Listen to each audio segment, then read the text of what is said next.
ঐক্যের বিভাজনে সুর কেন শোনা যাচ্ছে? এই সুর প্রতিবেশী একটি দেশ তারা সুকৌশলে বাংলাদেশে আওয়ামী লীগকে পুনর্বাসন করার জন্য বিভিন্ন রাজনৈতিক দলের মধ্যে ঢুকিয়ে বিভিন্ন জামাত করিয়ে তারা বাংলাদেশে অশান্তি করার চেষ্টা করছে। আজকে এনসিপি মার্চপাস্ট গোপালগঞ্জ আপনারা দেখেছেন, নিষিদ্ধ সংগঠন আওয়ামী লীগ, নিষিদ্ধ সংগঠন ছাত্রলীগ, তারা সেখানে কি অরাজকতা করেছে? সেখানে পুলিশের গাড়িতে আগুন দিয়েছে, পুলিশকে আহত করেছে, এমনকি টিওলোর গাড়ি ভেঙে চুরে চুরমার করে দিয়েছে। আমার প্রশ্ন, অন্তর্বর্তী সরকারে যারা আছে তারা কি আঙুল চুষছেন? তাদের কি কোনো কাজ নাই? এদেশের সকল শ্রেণী পেশার মানুষের নিরাপত্তা দেওয়ার দায়িত্ব অন্তর্বর্তী সরকারের। অন্তর্বর্তী সরকার যদি নিরাপত্তা না দিতে পারে তাহলে জনগণের কাছে ক্ষমতা হস্তান্তর করে চলে যান। আপনারা নিরাপত্তা দিতে পারবেন না, নির্বাচন নিয়ে নতুন নতুন তামাশা করবেন, ষড়যন্ত্র করবেন, এদেশের মানুষ সেটা মেনে নেবে না। আমরা স্পষ্ট ভাষায় বলতে চাই, আজকে এনসিপির সঙ্গে যে কাজ করা হয়েছে এটি কিন্তু আগামী দিনে আপনার আমার পর হতে পারে।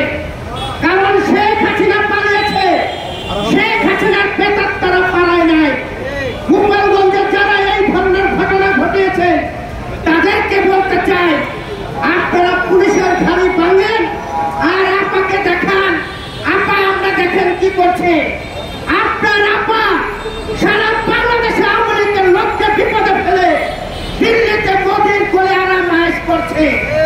আপা আসবে না, আপনারাও শান্তিতে থাকতে পারবেন না। অন্তর্বর্তী সরকারের স্পষ্ট ভাষায় বলতে চাই, আজকে যে ঘটনা হয়েছে এই ঘটনার নিন্দা জানাই, প্রতিবাদ জানাই।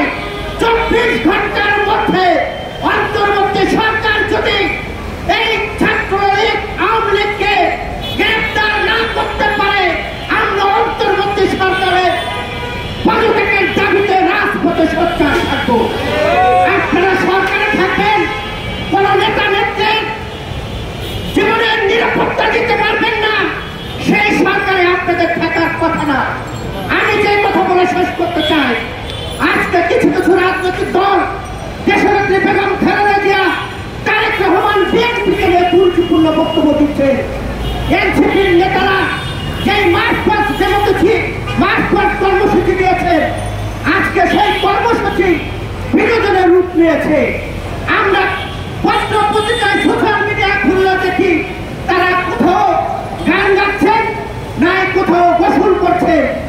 এই বিচ্ছিন্ন একটি রাজনৈতিক দলের নেতারা যখন বিএনপিকে নিয়ে গুরুত্বপূর্ণ কথাবার্তা বলে তখন বাংলাদেশের মানুষ হতাশ হয় এবং কষ্ট পায়। এনসিপির সামনে যে সংকট তৈরি হচ্ছে, এই সংকট থেকে যদি বেরোতে হয় তাহলে বাংলাদেশের বিজ্ঞ রাজনৈতিক দল বিএনপি এবং দেশনেত্রী বেগম খালেদা জিয়া, দেশনায়ক তারেক রহমান এদের পরামর্শ নেন, তাহলে আপনাদের সংকট কেটে যাবে। আজকে আপনাদের বিরোধী যে দল পরিণত হয়েছে, আপনাদের নাচ গান গোসল দেখে বোঝা যায় ছেলে মানুষটা কতটুকু লোভনীয় পেয়েছে। আপনাদের অভিজ্ঞতা নাই, আপনারা আপনারা রাজনীতিতে এখনো ম্যাচুর হন নাই। আমি ব্যক্তির 27-28 বছর রাজনীতি করছি, যতবার কারাগারে গিয়েছি, যতবার রিমান্ডে থেকেছি, যতবার ধান থেকে পাট থেকে মাজারে ঢুকিয়েছি, শত শত পয়সা পাল্টিয়েছি, সেই কটা ভাতও আপনারা খান নাই। যার কারণে আজকে গোপালগঞ্জে এই পরিণতি আপনাদের উচিত হবে। আমি একজন রাজনৈতিক কর্মী হিসাবে অনুরোধ করবো, আহ্বান জানাবো, আপনারা ঢাকাতে এসে দেশনেত্রী বেগম খালেদা জিয়া এবং তারেক রহমানের পরামর্শ নিয়ে পরবর্তী কর্মসূচি দেবেন, তাহলে আপনাদের কর্মসূচি সফল হবে। তা না হলে আমি সন্ত্রাসীরা ঘুরিয়ে দেবে আপনাদের সকল সমাবেশ। সকলকে ধন্যবাদ জানিয়ে আমি আমার কথা শেষ করছি। দেখা হবে রাজপথে, কথা হবে স্লোগানে, ভাইরাস না ইতিহাস। আল্লাহ হাফেজ।